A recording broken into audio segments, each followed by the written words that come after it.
Hello, my lovely people. It's that time of the week again, your favorite time of the week.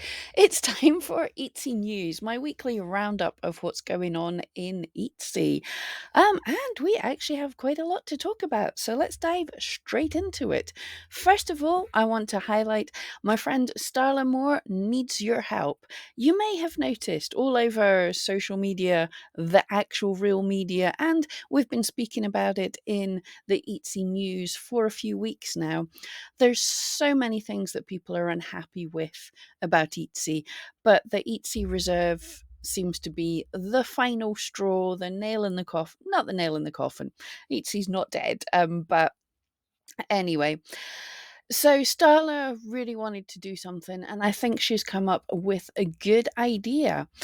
She has started the hashtag Keep Etsy Human, and what she is requesting is on August the 25th, you can do it beforehand as well, but on August the 25th, she would like all of us to flood all of the social media with the hashtag Keep Etsy Human. Um, and it's basically to politely request to Etsy to look into the things that we're not happy about. So hashtag keep Etsy human, and then just politely tell them what things you're not happy with. I will link to her video below. It's a fantastic video, well worth watching. She put a lot of work into that one, I can absolutely see. But worth watching. It's like a 5-minute video. Watch that. The cool thing, I'm going to be making shorts and doing stuff on the Keep Etsy Human to support the styler because I think it's a good idea. But YouTube has just launched a cool feature that I will be able to sort of reply in video to your comments. So as well, if you have anything that you can I won't reply to rude comments because we want to keep this nice for Etsy. But if you have anything polite that you want to say about what you're not happy, what Etsy can do better, drop it in the comments in this video. And that is, if you do that, then I will be able to use that to make a kind of reply short on YouTube. So, and then if you can on your social hashtag what you've already said, or you can share, I was going to say retweet, do the action formerly known as tweeting on X or any of the socials, my short, your comment and my short, anything. Let's just flood Etsy with Keep Etsy Human. I think this is cool. And yeah, let me know if you're in with this anyway. Right, next one these are supposed to be just short clips. So we've got a change on Etsy. Something has changed. So I just spotted this a couple of weeks ago on your Etsy ads. They were telling us they were looking into ways to get new tags. We didn't really know what that meant, but they've just started it. So boost visibility. Wow, can't speak today. Boost visibility on your ads with related tags. So Etsy is actually showing us some tags that we can use. There's a lot in this, so I thought if you're interested, let's deep dive into this on Tuesday because I'm seeing some mistakes that people are going to be making with this, but also how we can use this to our benefit. Might as well get some use out of the ads that we're paying a fortune for if you're paying for the ads. And next, oh, this was a hilarious one. Etsy in the Q2 financial report, they said they're going to be working on more curated things, more personalized things for you to help the buyer find things that they're looking for. So, yeah, immediately I got curated for you mail outs. This is a treat yourself. Here's stuff that you want to buy. And featured right at the top of that mail out my own listings. Etsy, look, it's really not going to be that hard to curate something that can take out of account.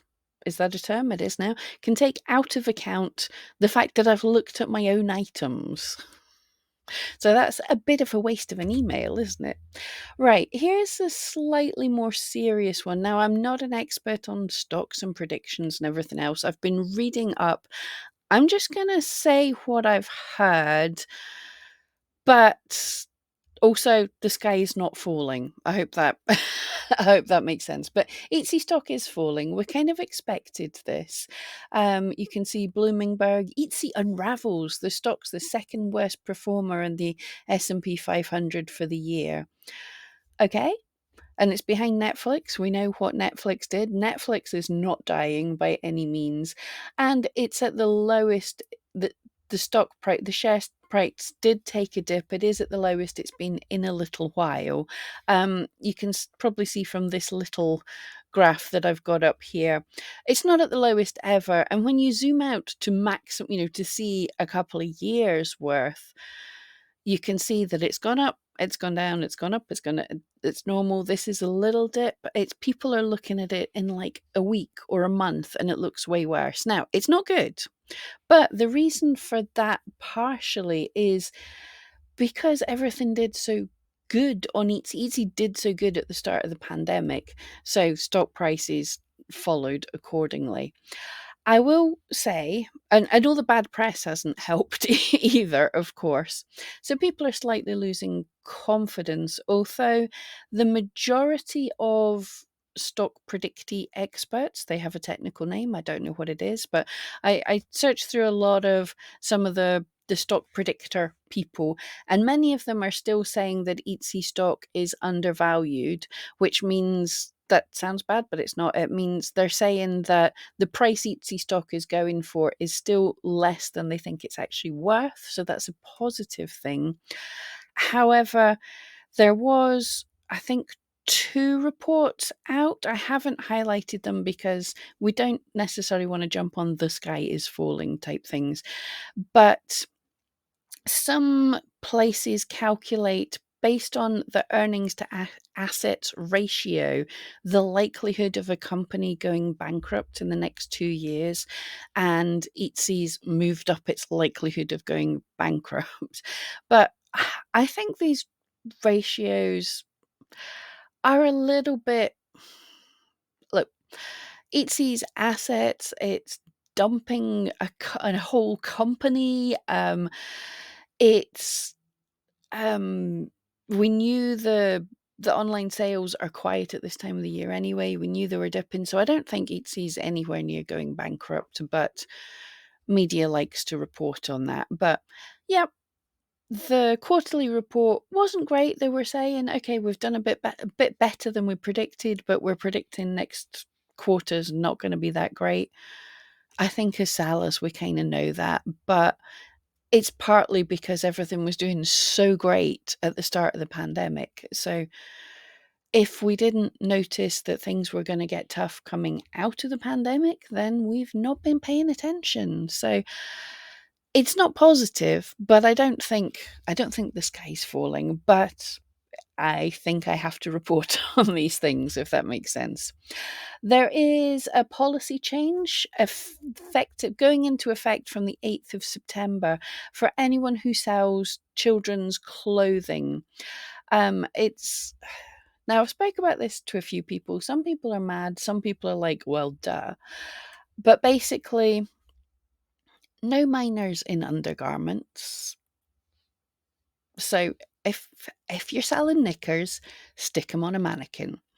And also zoom out. I think some of the big brand shops, not on Etsy, some big brand proper shops have done these cool arty shops that are kids doing things in their like leggings and it's just cropped from the waist down. They're asking if kids are wearing form-fitting things like leotards, leggings, bathing suits, go out to the full body. Now, that leads the problem of faces. So, arty pictures, make sure the kids are not identifiable and stuff. If that's not from Etsy, that's just me saying. um, and if you do need to show a close up, use a like a flat lay or a model or something, a mannequin, there's the word, and use age appropriate stance and settings. Absolutely. It's sad that Etsy even has to say this. But what are we saying? Minors should pose in a neutral stance with legs closed or shoulder width apart. Minors shouldn't be photographed in bath, shower, or bed. Anyway, that's the policy change. I'm just going to move on. The wedding, baby, and gift registry is now live on Etsy. Yeah, I don't really have much more to say on that. Yeah, I don't sell. Well, I have slightly wedding related stuff. Some of my sculptures have been used as like ring bearers or table displays for weddings, but not really. Gift registry, it'll be interesting, but I don't. I suppose this could be a more US thing, but yeah, registries are kind of. I don't know many people that set up a registry, and like in general, if someone sets up a wedding registry, the chat behind their back is quite often the cheek of them. I'm going to buy them the teaspoons that I've bought for the last 20 weddings, kind of thing. Anyway, okay, so the Etsy Make an Offer has been updated. We spoke about this. It rolled out first of all for vintage sellers, and then it's been extended to regular sellers, and now it's been extended any further.